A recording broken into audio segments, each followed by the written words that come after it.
Hello everyone, welcome back to Owensboro, Kentucky, and welcome back to my living room.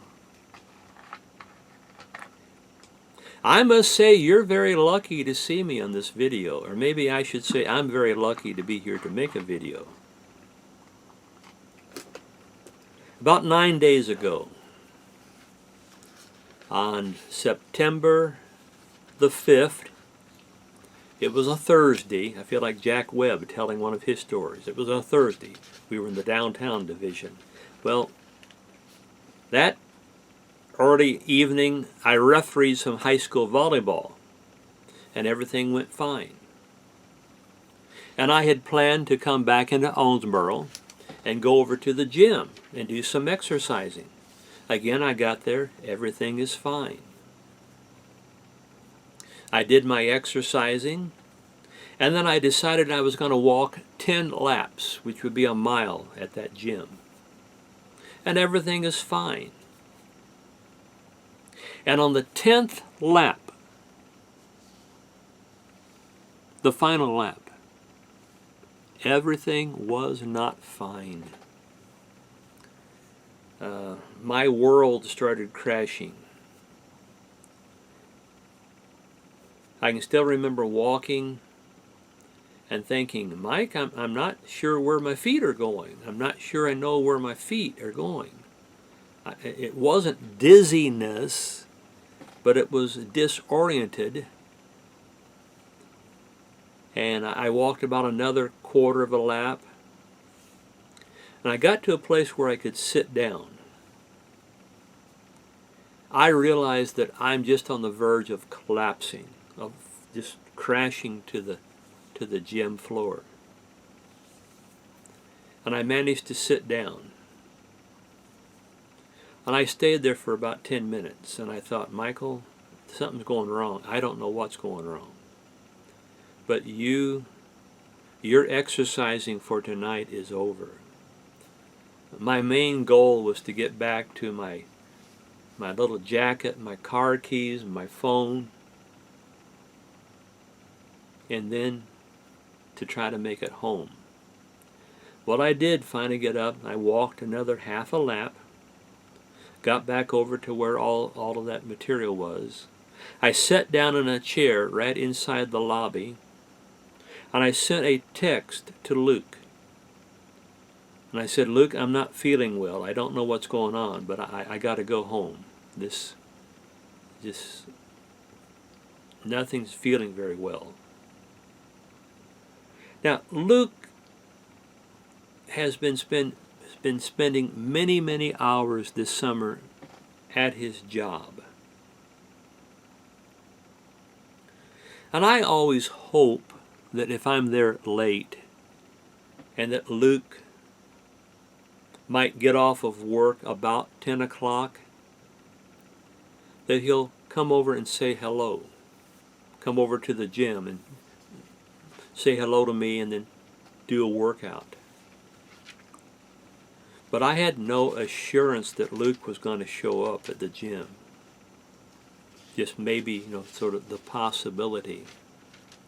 And lo and behold, as I'm walking to the main part of the front to leave, Luke came into the gym. Extremely fortuitous, I might add. Now, I had some CDs out in my car I wanted to pass on to Luke. They are of a Christian singer. I've mentioned his name before, Zach Williams.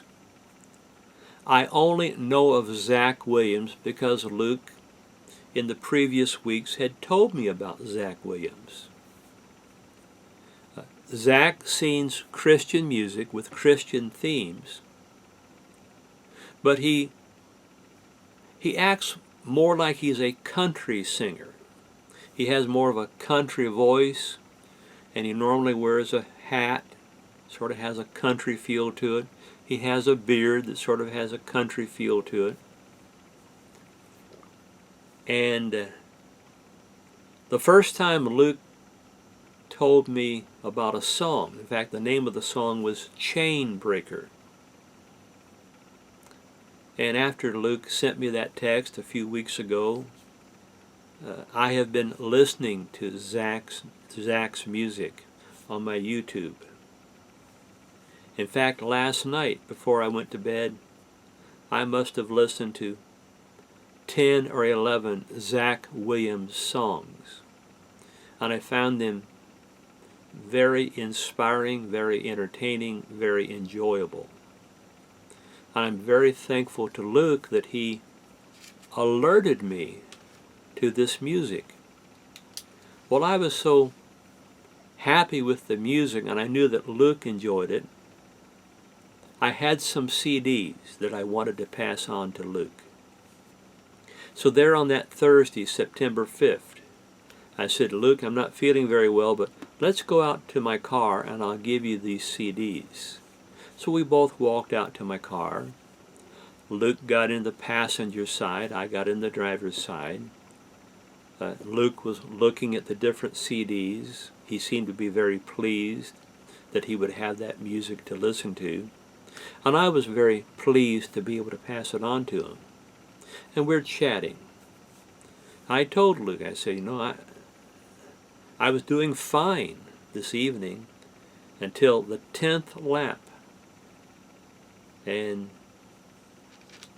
I almost felt like I was going to collapse. Well, as we're chatting, I said, Luke, I almost get the feeling that I could throw up, vomit, regurgitate, whatever word you like. Which is really odd for me, because in the totality of my life, almost 3/4 of a century, I can only remember throwing up twice. Twice. So throwing up is not something I do very often. And as we're talking, my inclination became reality. Thankfully, I was able to swing the door open, and out it came. Leaned over. Well, it wasn't just one session. It seemed like it was 5 or 6 repeated sessions. Now, Luke has instructions, legal instructions, to take care of me if I were to become incapacitated. He has the power of attorney. Now, I don't know if you know about that. I've just heard it said before you sign somebody up to be your power of attorney, you better have total faith in them. Well, in Luke, I do. I have total and complete faith and trust in Luke. And I'm going downhill. And Luke became very concerned about my welfare. He decided that he needed to drive me to the hospital. Now, Don can attest to the fact that in previous situations, when a friend or a couple of friends have suggested I go to the hospital for this, that, or the other, I'm not a very cooperative patient. Don, would you say that's true? Oh, yeah. Say it again. Oh, yes. Yeah. Michael C., I don't like people telling me, well, Mike, you need to see a doctor. Mike, you know you need to go to the emergency room. I historically have just wanted nothing to do with that. I am highly stubborn.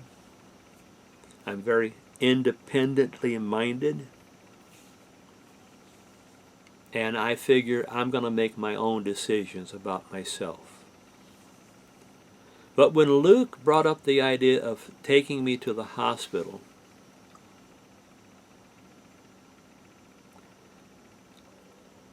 I started to challenge him and say no. That there was a part of me. I'm willing to accept it was the mind of Jesus Christ, which literally put this message in my mind. And it said, Michael, trust Luke. And I did.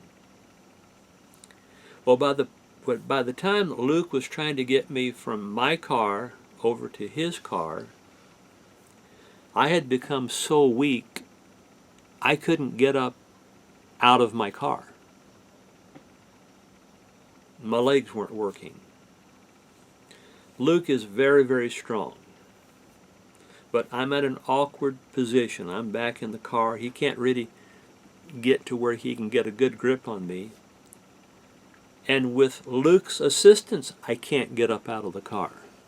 In fact, I almost just slid down to the ground. Luke made a decision on my behalf, which he is legally empowered to do. Besides being a very good friend, he legally is empowered to make such a decision. And he decided to call an ambulance. Now again, when I heard him on the phone and I heard the topic of ambulance, historically, Don, what would I have said? No. That's a true statement. I think Don was impersonating me, don't you think? Yes. Yes, he was. And I normally would resist it. I mean, I'd get almost angry over such an idea. Again, on this occasion, this presence within me said, Michael, trust Luke. And I did. And in all honesty, folks, if I had not trusted Luke, all of you would be thinking of me in the past tense. Because that late Thursday night, early Friday morning, I would have passed away. Probably sitting in my car down in my driveway. Because I would have gotten home about the time that I started throwing up. I would have had no strength to get up. And I would have told myself, Mike, just relax, just lay back, cock the chair back, the seat back, and just give yourself a chance to recover. Most likely the mailman would have found me the following morning, dead. I would have presumed ambient temperature, about 76 degrees that night. They got me to the hospital, and there were all types of ideas circulating. Some people thought I had COVID. Well, I didn't. Some people thought I had had a heart attack. I hadn't. And they kept going through their checklist of ideas and possibilities. And it was finally determined, and I think this conclusion is correct, that I had entered into the world of sepsis. That's where an infection gets inside your bloodstream. And eventually that turns into what they call, the doctor types, septic shock. And I was told by doctor after doctor after doctor, nurse after nurse, that once you enter into septic shock, you have a fairly short time to live. If somebody doesn't come and intervene and help you, it's over. In fact, my good buddy Percy sent me a text about how he had a good friend a few years ago, about 20 years ago. A man had a cut somewhere on his leg. It had become infected. The man didn't think it was that bad. And he was discovered in the middle of his living room, face down, deceased, dead, by his daughter. Percy came very close to losing 2 friends in his life to septic shock. They had me at the emergency room for a long time that night. So I probably got to the hospital about 11 o'clock, 11:15, somewhere in there. They kept me. I know this. Luke stayed with me by my side. It was after 3:30 when I finally had to say, Luke, I know you would stay here the whole time. And he nodded his head. I said, I appreciate it. I really do. But you have to work tomorrow. I said, you need to go home. You need to get some sleep. I literally had to tell him, Luke, please go home. We don't need 2 people sick. And Luke finally left me to the doctors and to the nurses, mainly the nurses at that time. Folks, I have no idea how many tests they ran on me in the emergency room. Just test after test after test, blood test, X-rays, CT scans, just over and over and over. Finally, sometime about 7:30, they administered me into the hospital, admitted me into the hospital. And I was hoping that, later on that afternoon, they would deem me okay and I'd get to go home.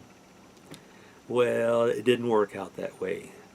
I was in the hospital Thursday night, all day Friday, all day Saturday, all day Sunday, and for most of the day on Monday.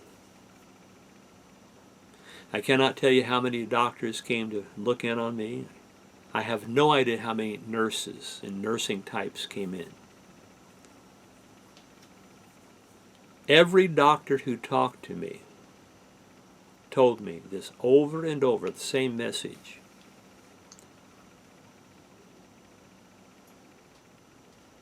If Luke had not gotten you here to the hospital, you would have died. You would have died. And they weren't kidding. And they talked about the sepsis and the septic shock.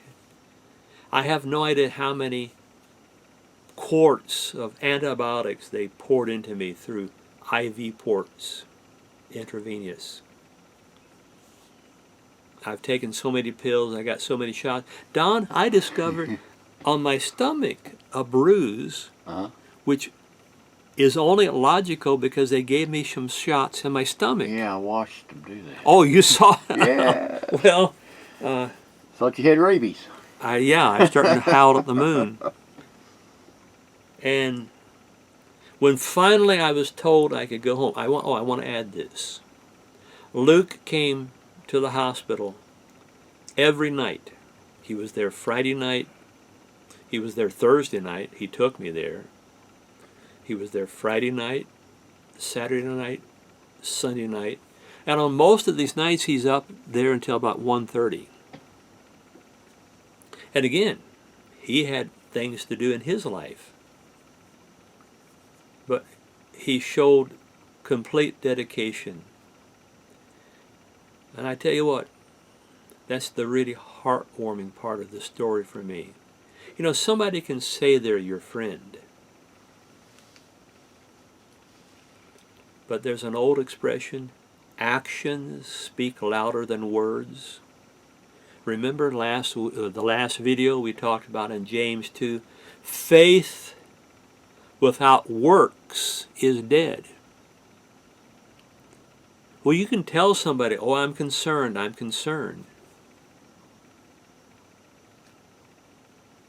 But if you don't back it up with actions, those words are sort of hollow. Luke was with me night after night after night after night. And then on Monday afternoon, when I was told I got to go home, I sent him a message. I think I quoted Martin Luther King. Don, remember the I Have a Dream speech? Yes. The Lincoln Memorial, 1964. And Martin Luther King said, free at last, thank God we're free at last. Well, that's what I wrote in my text to Luke. I get to go home.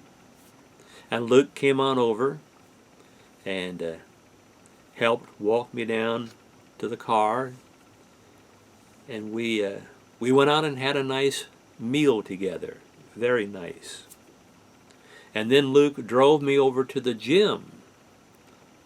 And that's where my car had been parked all those days. And so finally I got to come home. Now I was talking about people who had gone out of their way to express their concern. The fella on the other side of the camera. What's your name, fella? Pudding Tang. Pudding. No, don't even bring that up. Don't go there. On Saturday and on Sunday, Don did not have access to a vehicle. Do I have that correct? Yep. And from where you live, how far do you think the hospital is? Oh, a couple miles. Well, it's more than a couple of miles. It's more like 5 miles, I would guess. So on both of those afternoons, Don left his house, walked out to the hospital 5 miles one way, stayed and visited with me for a long time, very enjoyable. I was starting to go stir crazy, I think, they talk about it. I felt like I'd been in jail for 5 days. I was just stuck in this small room and I couldn't go anywhere. In fact, they even had alarms on my bed that if I got up out of my bed without telling them, alarms were going to go off. Well, Don came over 2 straight days and spent quite a bit of time there. And again, he walked 5 miles one direction, and to get home he walked 5 miles the other direction. I would say that was some pretty hardcore dedication. And Don, here for the whole world to hear, thank you. I enjoyed it. You enjoyed it, okay. Not many people would say that, but thank you, Don. Do I have, now all of you who have watched our videos, you know I have a huge level of respect and appreciation and affection for Luke. He just wonderful. I enjoy him so much. I'm so thankful for him. And he was there day after day after day after day. Now, it's not like Luke doesn't have other things to do. He has a very busy schedule. But he still put in the time. But as I told Luke, I'd have done the same thing for you. So anyway, Luke's not here right now, but I'm going to show you a gift that I picked up for Luke at the grocery store. I went into the grocery store, a day or two ago, and I asked a lady there, and there were 2 ladies. I said, do you have any lifesavers? Well, she pointed out there are these bags. Can they see that on the camera, Don? Yeah. Okay, lifesavers. What does it say? 5 flavors? Yeah. And then, before I left, another lady found the old-fashioned roll of lifesavers. This is what I remember growing up. And you'd have that in your pocket, and every so often you'd pop one in. And again, 5 flavors. Do you know what the 5 flavors are, Don? Raspberry. No. No? No raspberry? No. Oh, go on. Cherry? Cherry, correct. Pineapple? Pineapple, yes. Most people, I don't think, would have guessed that, but you're correct. Let's see here. Watermelon? No. No watermelon? Oh, yes, there is watermelon. Okay. Okay. There's a green one, but The green is called, apple? it's called pineapple. Green is pineapple? Well, I don't know. Let me see. I better put my glasses on. This is pretty small lettering, folks. Okay, I'm just going to read them off. The 5 flavors: cherry. Did you say raspberry a while ago? I think so. You were correct. Cherry, raspberry, watermelon, orange, and pineapple. Now, I've always thought the green was sort of a lime flavor. I can remember liking those when I was a kid. But Luke's going to get 2 different. He's going to get 2 different containers of lifesavers. They got some now, it's soft. Gummy-like. I got to the grandkids. Well, I wanted to go back to the old things that I remembered from my youth. Now, the lady, and there was first one lady and there were 2. I told them the story. I didn't give every little detail, but I said, I want to purchase some lifesavers. I want to give them to someone. And then I said, because just a few days ago, somebody literally saved my life. Didn't Elton John sing that? I think he did have a song like that. And one lady, she almost started to tear up. And then the other lady said, that's so sweet. Well, if I remember, lifesavers are sort of sweet and sour. Now, I haven't had one in over a half a century. But do they have a sweet and sour flavor to them? I guess I could taste one, but I'm not going to. Maybe tart. Tart? It's been a long time since I had it. Well, it's sour, tart. Well, anyway, Luke, those will be presented to you. And there's a possibility that before this video is over, Luke could show up at the front door. That's a possibility. I hope he does. And one person said, one nurse said, well, I think you better buy him a meal. I said, I think you got a good idea. And so even on Monday evening, Monday afternoon, we did go by. We went to Drake's, Don. I was craving a good old-fashioned hamburger. And I sort of like hamburgers, folks. And then Luke got something a little more exotic than that, but that's fine. That's his taste. Good old hamburger was good for me. And we had a wonderful time visiting. Wonderful time. I'm very, very thankful to Luke. Don, has there ever been in your life someone about whom you could say, that person saved my life? My father. We was out swimming, and there's one of these sunk holes that sucks you down. He pulled me out and then stuck me back in the water again. Okay. So that's about as close as I can remember. Okay. How old were you? 7, 8 years old. So just on the edge of actually remembering it. Yes. Okay. Well, folks, I've never been able to say that before. That such and such saved my life. Well, now I can say Luke is officially my lifesaver. He saved my life. Now, I've always known that Luke was important. And when I first met Luke last fall, about a year ago, I've told you before, I was in a very low state. And Jesus Christ is the one that allowed Luke and I to get to know each other.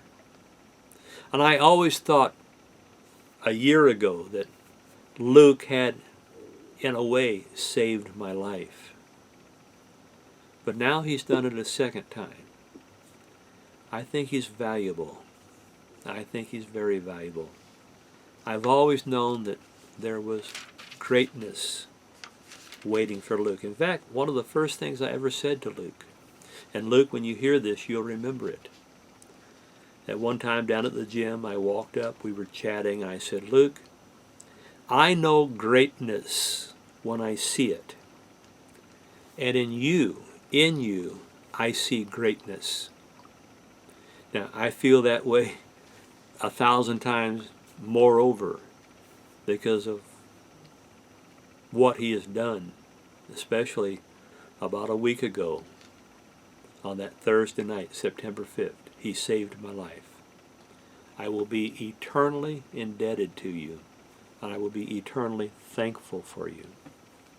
And I just hope that along the way I can share some ideas that will help Luke as he journeys through his life.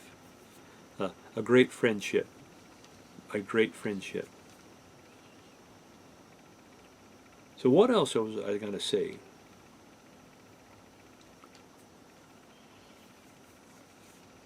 Yes. Let's go back to why did this happen?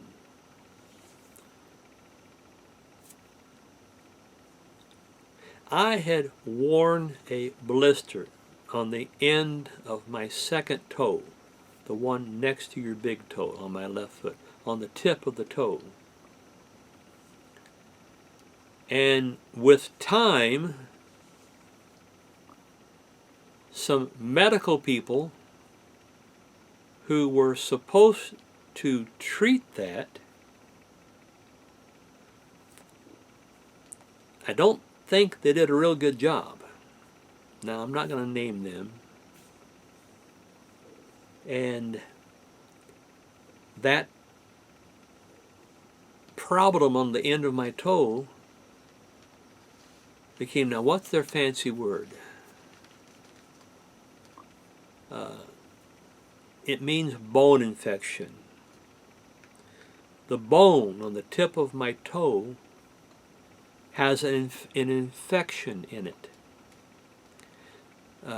Osteomyelitis, that's the nice fancy $10 word that describes it. Osteomyelitis. Osteo meaning bone and myelitis meaning infection. Also, my left leg has been troubled most of the summer.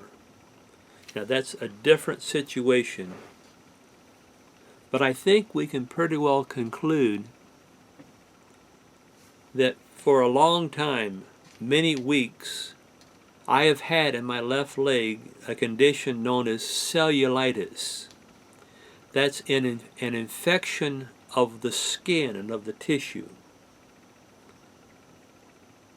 And those two infections, I guess they just kept building up, pumping out more poison. And on that Thursday night, it all came to a head. It pushed me beyond it, and I was entering into septic shock. Again, if it had not been treated, I'd be gone. I'd be in my coffin right now. And hopefully not in an urn in Don's living room. You don't mind that, Don, I hope. No. No. Got plenty of room for you. Oh, well, I don't want to be there.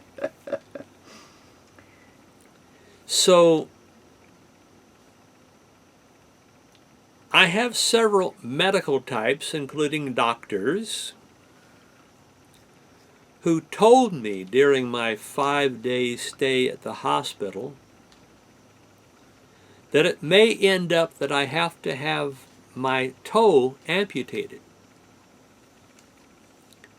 Now, right up there, you can't see it, but I can see it. There's a hat that says "Save the Toe." I'm going to be going to a wound care specialist next week, and I will be wearing that hat. It's a hat that doctor has seen before. And I don't want to give up my toe. And I will be very stubborn about that. And I hope that a year from now I'm still able to count to 20. Did you catch that joke, Don? 10 fingers and 10 toes. I guess all that's yet to play out. But as I've said so often, Hebrews 12:2 sums up my philosophy. Look to Jesus, the author and the finisher of our faith. And it was Jesus who was the author of my toes, if you know the whole story and go back in time. And I'm not wanting to say goodbye to them. So because of that, he gave me 3 options. This a Dr. Klein, very nice man. On Monday morning, he says, Michael, you have 3 options. You must choose. We can amputate your toe. And I said, no. He said, I knew that's what you were going to say. And then he said, we can have you come into the hospital for 6 weeks every day and have an infusion treatment where they pump in more antibiotic IVs into my body. And I'm not opposed to that. He said, but there's another plan. He said, there are 2 drugs. These are both antibiotics you see me holding up. And I am supposed to take 2 of these twice a day, in the early part of the day and near the end of the day. So I have already taken my early dosage, and later on, before I go to bed or somewhere out back there, I'll be taking my latter day doses. He says, he told me, I think you have about a 60% chance of keeping your toe right now. Well, in my mind, when he said that, I said to myself, I think it's more like 99. Because whatever the medicine doesn't do, the magnificent one, Jesus Christ, can do. And Jesus has saved me before, and I fully believe that Jesus Christ will save me once again. Now, I had been going to my family doctor's office, and a couple of nurses have been looking at my toe and putting a bandage on. But they believe the task needs more attention, more specialized attention. And I was given 2 choices. I can go to one wound clinic, or I can go to a different wound clinic. And I made a decision. I decided to go back to a clinic which a couple of years ago I had been to before. And quite frankly, I couldn't believe what I was saying, but that's what I felt was right. And I said to myself, better the devil that you know, or that knows you, than the devil that you don't really know. And I'm sure they wouldn't like that expression, so I'll change it.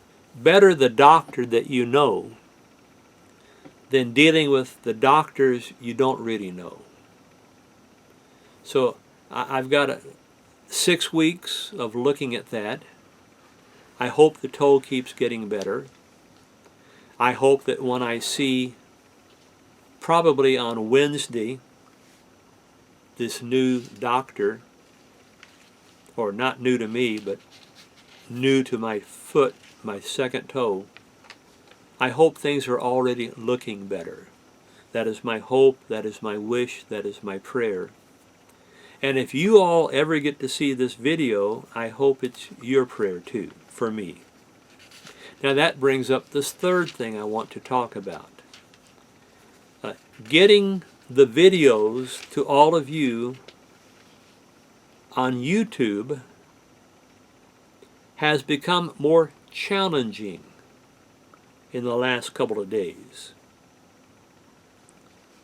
Because someone who used to put our YouTube accounts who took the raw footage from the memory card, and after Don sent an email down there with the raw footage, his assignment was to get it uploaded onto YouTube. And for a long time he did a very good job at it. Here in the last 2-3 weeks, apparently, from the best I can figure out, now mind you, I haven't spoken to this person because he won't pick up his phone. I've sent him many, many, many texts. He has not answered my texts. But he closed down yesterday, or no, this morning. He eliminated, deleted the YouTube account. Now, I don't know what we're going to do. But I know that Jesus Christ is true. I know He is faithful. I know that one way or another, we will be getting our material back up on YouTube. It might take a few days, might take a week or two, but something will be worked out. And I'm very, very, very, very, very proud to announce that the person who will be doing that is Luke. So, Don, I'm going to give Luke a title. Okay. Our executive producer. Doesn't that sound good? Yes. So Luke is going to be our executive producer. And indeed, Friday afternoon, Luke got a video up on YouTube. And in the short amount of time from Friday afternoon, evening, until Saturday morning, it was doing very well in terms of viewership. And now it's all shut down. If I try to go to YouTube right now and pick up the Owensboro Church of Jesus Christ, there's nothing there. I hope that issue can be changed. But one way or the other, we will figure out something. And I'm so happy that Luke's going to be on board to help out with that more technical stuff. I couldn't do it. I don't have enough computer skills. Don, could you do it? No, I wouldn't even want to try. But could you do it? If your life were at stake, could you figure it out? If the life of one of your granddaughters was at stake. Yeah, I guess I probably... Okay. But Don's... You probably could too if your life was... For me, if your toe was at stake. Well, Luke's mind is much more agile when it comes to all of that computer talk and jargon and what they do. And I think he has learned how to push the right buttons. And I think he was eager to do that. And that was I greatly appreciated that. So, have I covered the main events? Luke is my lifesaver. My toe is going to be under treatment for a long time, many weeks. I'm hoping that I saved my toe. I hope that Jesus Christ saved my toe, to say that more accurately. And we're sort of in rocky waters, wavy, upset waters concerning our YouTube connection. But if Jesus Christ can know exactly when to send Luke to meet up with me at the gym in order to save my life, I think Jesus Christ will be able to help us figure out these other things. I do have that faith and that belief. And to all of you, I would just say, please have a little patience. Now, I don't know exactly when everything will be worked out. But whenever it is worked out and you actually get to see this video, I hope you go, okay, they worked through that. Good. Now, what else do I have to talk about? Very quickly, these past few days, and especially today and tomorrow, Owensboro has hosted an air show. And so basically from Thursday, Friday, Saturday, and again tomorrow, all manner of jet aircraft have been flying around town. And many of them go very close to being right over the house. Don, I went over to Culver's. I just wanted a normal meal. I went over there, and these 4 planes, jet aircraft, one in the front, 2 wingmen, and 1 behind, in tight formation, flew right overhead. Ooh. And the airport here in town is over on the southwest part of town. So they take off there, they circle around the southern part of the city, which brings them over into this neighborhood.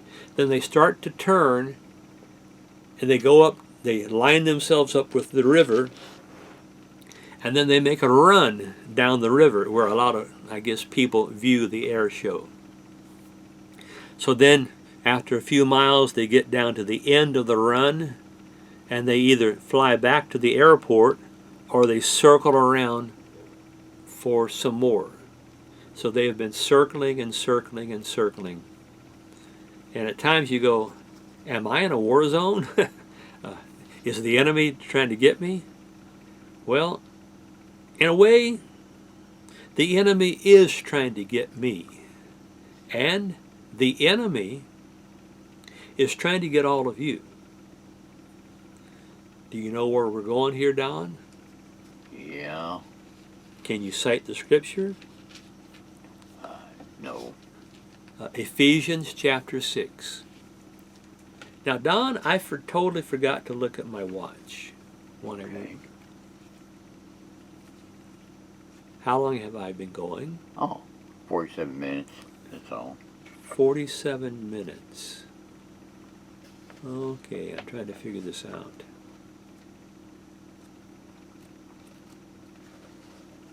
Now again, Luke, in the next half hour, theoretically, could end up walking in here. I don't think he's going to be able to get back here to say hi to all of you, but I do wish that someday all of you would have a chance to meet him. He's a quite remarkable person. I'm sold on Luke. He saved my life. Don, my life saver. I love being able to do that. I'm going to love being able to give these to Luke. He may take them home and give them to his younger sister. He's pretty careful about his diet. He's very health conscious. And he knows that having too much sugar isn't very good. I don't consume a whole lot of sugar anymore at this point in my life. It's obviously not good for me. But Ephesians chapter 6. Now, I have referred to this verse multiple times in the last few months because I realize it's such a critical verse. You ask yourself, why am I having troubles? Now, folks, I've had a whole lot of troubles these last 4 or 5 years.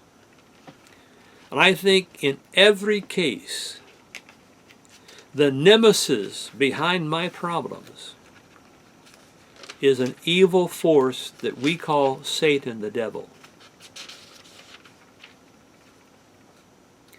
And I've said this to maybe all of you. I know I've said it to Don. I know I've said it to Luke. Satan, the devil, hates me with a passion. Now that's hard to imagine that he would take time out of his day to spend so much of his attention on causing me troubles. But he has, and he continues. And this infection in my foot and my leg, I think that's a part of his handiwork. I think the troubles we're having with the videos falls into that category.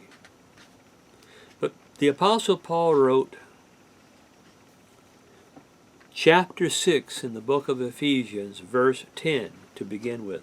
Finally, my brothers, be strong in the Lord and in the power of his might, the might and the strength of Jesus Christ.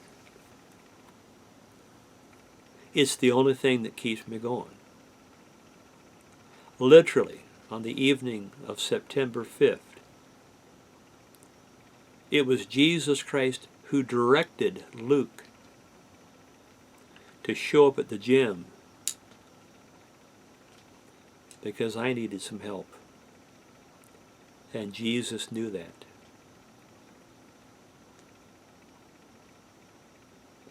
I'll never be able to forget that, folks. I will never be able to forget.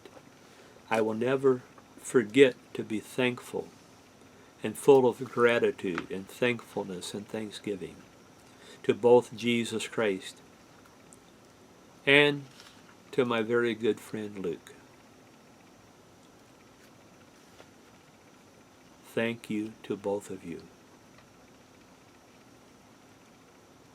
He says in verse 11, put on the whole armor of God, that you may be able to stand against the wiles, the deceptions and deceitfulness, the variableness of Satan the devil.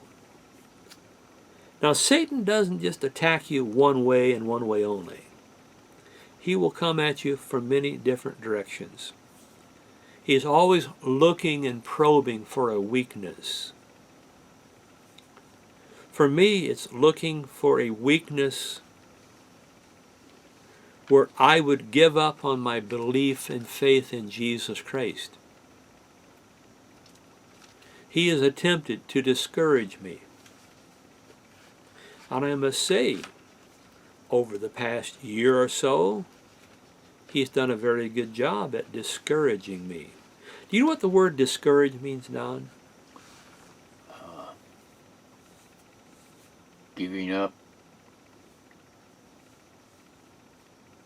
Well, okay, I'll jump in here. Thank you. Thank you. The word is discourage. Courage is courage. And dis is a prefix which means without. So when you become discouraged, you come to a point where you are without courage. Remember what I said in the last video?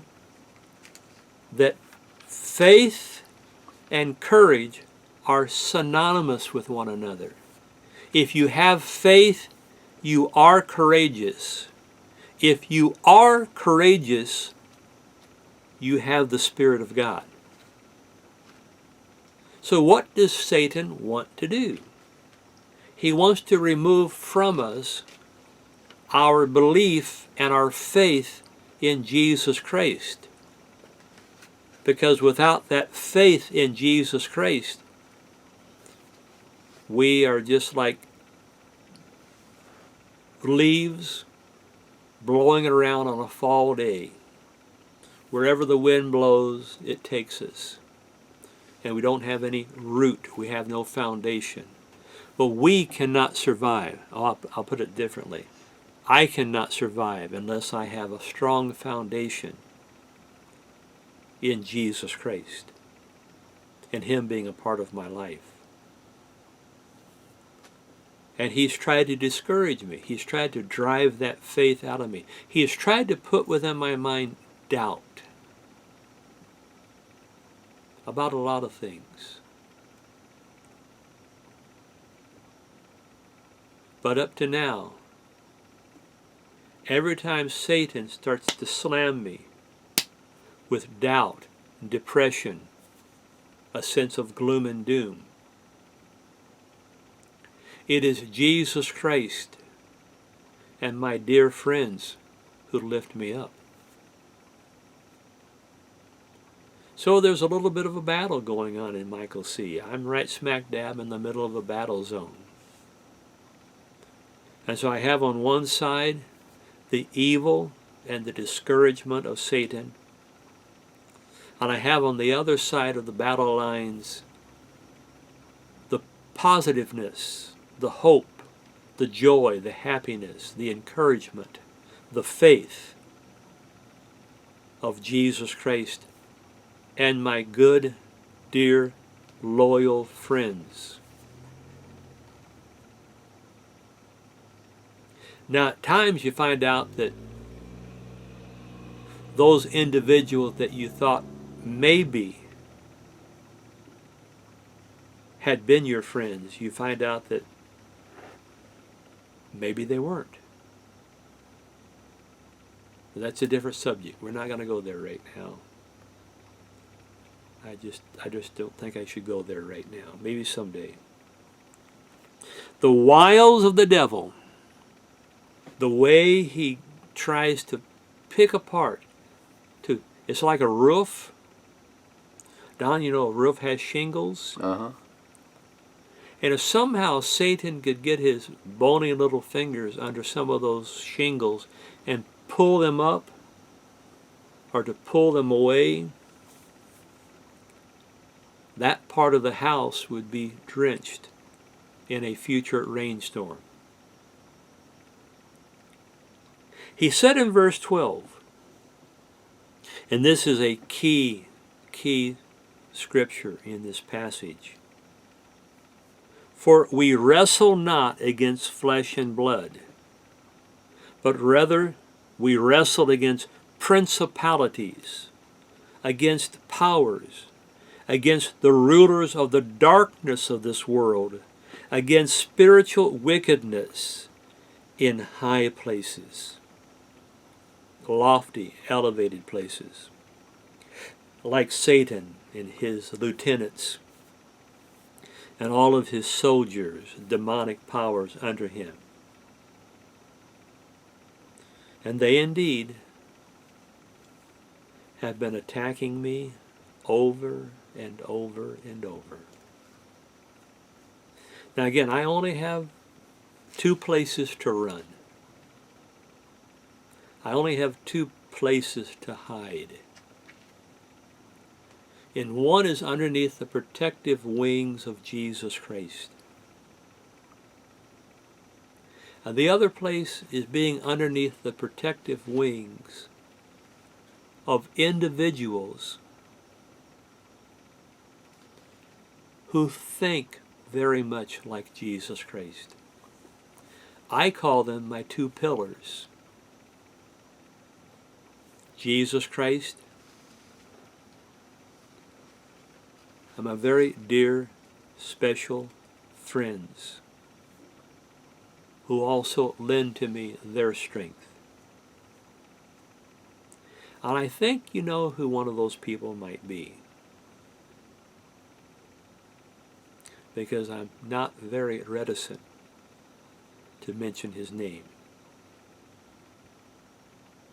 Now the other verse I was thinking of, I just looked at it.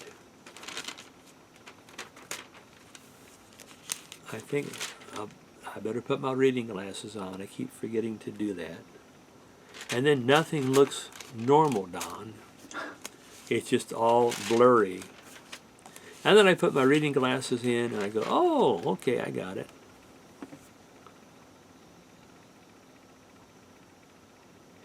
One of the most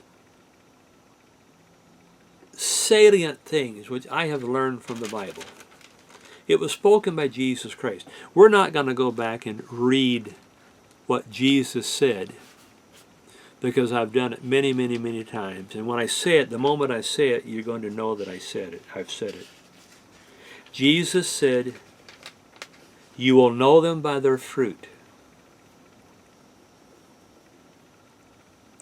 You will know people by what type of fruit they produce, the fruit of their lives.